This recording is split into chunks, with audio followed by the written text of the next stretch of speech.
বিএনপির ভারপ্রাপ্ত চেয়ারম্যান তারেক রহমানের পক্ষে ঢাকা ১৭ আসনের মনোনয়নপত্র জমা দেওয়া হয়েছে। সেগুনবাগিচা বিভাগীয় কমিশনারের কার্যালয়ে মনোনয়নপত্র জমা দেন বিএনপি প্রতিনিধিরা।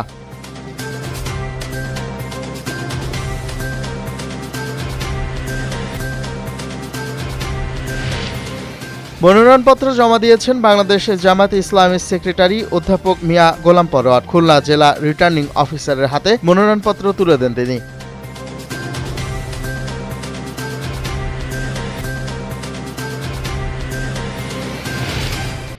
নাগরিক ঐক্যের সভাপতি মাহমুদুর রহমান মান্নার নাম ঋণখেলাপির তালিকা থেকে স্থগিত করেছে আপিল বিভাগের চেম্বার আদালত। বিচারপতি মোহাম্মদ রেজাউল হকের আদালত এই আদেশ দেন।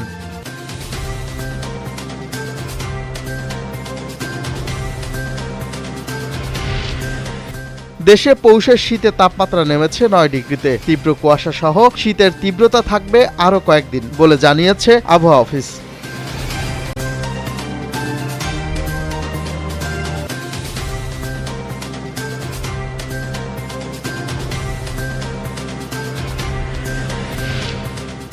ইন্দোনেশিয়ার একটি বৃদ্ধাশ্রমে ভয়াবহ অগ্নিকাণ্ডে অন্তত ১৬ জন নিহত ও ৩ জন আহত হয়েছেন। এই তথ্য জানিয়েছে অগ্নি নির্বাপক ও উদ্ধার সংস্থা প্রধান।